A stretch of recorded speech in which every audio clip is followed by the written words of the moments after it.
Importance of organising, संगठन के हमें क्या लाभ होते हैं। तो ये लाभ वही लाभ होंगे जो मैनेजमेंट से होने वाले हैं, लेकिन फिर भी हम इनको एक बार देख लेते हैं। नंबर 1 है बेनिफिट ऑफ स्पेशलाइजेशन, जो हमने बात की स्टार्टिंग में कि जो ऑर्गेनाइजेशन है हम टास्क को डिवाइड करते हैं और उस डिवीजन ऑफ टास्क के बाद हम क्या करते हैं, किसी एक पर्सन को वो टास्क असाइन कर देते हैं। अब वो उस काम को बार बार करेगा तो ही विल बी स्पेशलाइज्ड। जब आप एक काम बार बार करते हैं तो आपको उस काम को अच्छे से करने का, बेस्ट करने का तरीका पता चल जाता है और आप उसको कम समय में, कम लागत में, बिना वेस्टेज के कर सकते हैं। It is called specialization due to repeated performance. Repeated performance lead to specialization. एक कहावत सुनी है आप लोगों ने, करत करत अभ्यास से गणमति होत सुजान, रसरी आवत जाते सिल पर पड़त निशान। मतलब आप एक काम को बार बार करते रहेंगे या रस्सी बार बार सिल पे आती जाती रहेगी तो सिल पे भी उसका मार्क बन जाता है, निशान बन जाता है। तो ऐसे ही यहाँ पर है कि आप एक काम बार बार करेंगे तो आपका क्या होगा, परफॉर्मेंस बढ़ेगी, आपकी एफिशिएंसी बढ़ेगी, आपकी स्पीड बढ़ेगी। उससे क्या होगा, इसको बोलेंगे बेनिफिट ऑफ स्पेशलाइजेशन। आपका काम बहुत अच्छे से होगा, कम कॉस्ट में और कम टाइम में। फिर हम चलते हैं सेकंड पॉइंट पे। सेकंड इंपॉर्टेंस क्या है आपका, क्लैरिटी इन वर्किंग रिलेशनशिप।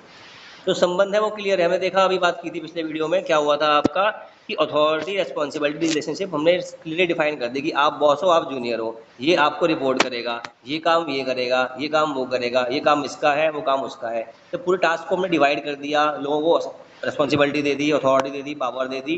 तो अब सब कुछ क्लियर है। और मैंने अभी ऊपर दिखाया भी था आपको, देखो ये रहा यहाँ पर कि अब जो आपकी हायरार्की बन गई यहाँ पर, है ना। अब हायरार्की बन गई कि अथॉरिटी किसके पास है और कैसे कैसे कम होती है, रिस्पॉन्सिबिलिटी किसके पास है, कैसे कैसे बढ़ती है। Authority flow from top to bottom and responsibility flow from bottom to top.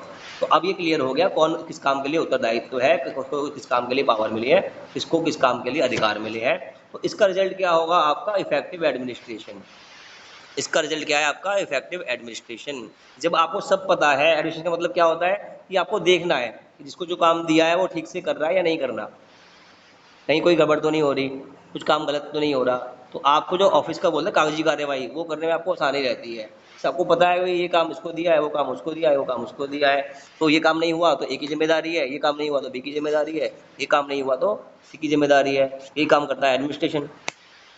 ठीक है। तो थर्ड था it helps in effective administration, ये थर्ड पॉइंट था इंपॉर्टेंस का। थर्ड पॉइंट था हमारा इफेक्टिव एडमिनिस्ट्रेशन, कि हमें एक बार वर्क को डिफाइन करने के बाद हमें कुछ कन्फ्यूजन नहीं रहती, क्लैरिटी रहती है वर्किंग के अंदर। तो we can decide who is responsible for inefficiency. Inefficiency के लिए कौन रिस्पॉन्सिबल है वो हम डिसाइड कर सकते हैं।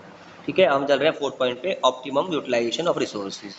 फोर्थ पॉइंट क्या है हमारा, ऑप्टिमम यूटिलाइजेशन ऑफ रिसोर्सेज। इसका मतलब क्या है कि जो हमारे पास रिसोर्सेज अवेलेबल है, कौन सी, मैन, मटेरियल, मशीनरी और मनी। तो हमने सबको उनके काम, अपनी एबिलिटी के हिसाब से काम दे दिया, डिवाइड कर दिया, स्पेशलाइजेशन दे दिया। हमारा एडमिनिस्ट्रेशन अच्छा हो रहा है, क्लियर है कौन क्या काम करेगा, तो ना कन्फ्यूजन होगी, ना वेस्टेज होगी।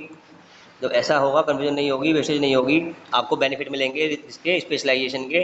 तो क्या होगा, आपका जो प्रोडक्शन है जो क्या होगा, मैक्सिमम हो जाएगा और जो आपकी कॉस्ट है वो मिनिमाइज हो जाएगी। उसको बोलेंगे ऑप्टिमम यूटिलाइजेशन ऑफ रिसोर्सेज। इस सभी उत्पादन के साधनों का आप अधिकतम कुशलतम प्रयोग करेंगे और कहीं वेस्टेजेस, कहीं डुप्लीकेशन ऑफ एफर्ट नहीं होगा। ये फोर्थ बेनिफिट है। नंबर 5, अडॉप्शन टू चेंज, यानी कि जो एग्जाम, जो आपका एनवायरनमेंट है उसमें कुछ चेंज आ रहा है। ठीक है। जो कुछ चेंज आ रहा है तो उस चेंज को अपने में अडॉप्ट करने के लिए या अपने अंदर वो चेंज लाने के लिए हम इसमें कुछ ना कुछ ऐसे प्रोसीजर या ऐसी फैसिलिटी बना देते हैं जिससे कि हम आते हुए टाइम में हम उसको एडजस्ट कर सकें। और लिखा भी देखो यहाँ पर, a properly design organisation structure is flexible. ये क्वालिटी है एक अच्छे ऑर्गेनाइजेशन स्ट्रक्चर की, कि थोड़ी सी उसमें फ्लेक्सिबिलिटी की गुंजाइश होती है। ये नहीं कि हमने कहा कि बस ये काम ए करेगा तो ए ही करेगा चाहे वो मर जाए, है ना। तो ऐसा नहीं होगा। प्लान ए और प्लान बी यहाँ दोनों काम करते हैं। तो there is always scope for some adjustment, because हमको पता है कि कहीं ना कहीं एनवायरनमेंट आपका चेंज होगा और उससे हमें प्रॉब्लम आएगी। तो अडॉप्शन टू चेंज करने में हमें ऑर्गेनाइजेशन जो स्ट्रक्चर है वो हेल्प करता है।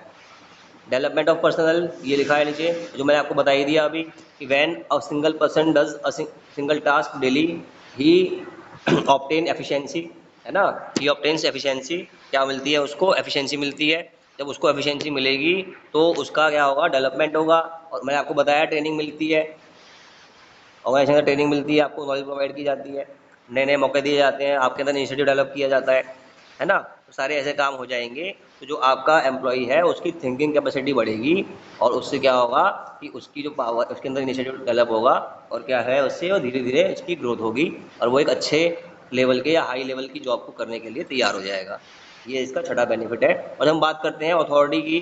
जब अथॉरिटी डेलीगेट कर देते हैं तो जो अथॉरिटी डेलीगेट होती है तो लोअर लेवल ऑफ जो मैनेजर है उसके अंदर भी डिसीजन लेने की पावर आती है। जब वो उस अथॉरिटी का यूज़ करता है, कई बार गलती भी करता है, तो पर धीरे धीरे प्रैक्टिस से वो अथॉरिटी का अच्छा यूज़ करना सीख जाता है और वो आगे आने वाले समय में हायर अथॉरिटी या हायर जॉब के लिए एलिजिबल हो जाता है। ये है आपका डेवलपमेंट ऑफ पर्सनल।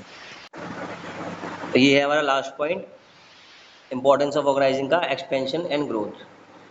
कि जब हम एक ऑर्गेनाइजेशन के अंदर टास्क को डिवाइड कर देते हैं, अथॉरिटी रिस्पॉन्सिबिलिटी असाइन कर देते हैं और हम सीनियर सबॉर्डिनेट रिलेशनशिप डिफाइन कर देते हैं, तो उसी पैटर्न के ऊपर आगे आने वाले टाइम के अंदर हम और एम्प्लॉयज़ को हायर कर सकते हैं। उसी पैटर्न को फॉलो करके नए ऑफिस खोल सकते हैं, उसी पैटर्न को फॉलो करके नई ब्रांचेस खोल सकते हैं, नए डिपार्टमेंट ओपन कर सकते हैं, नए प्रोडक्ट को प्रोड्यूस कर सकते हैं, नई सर्विस प्रोवाइड कर सकते हैं।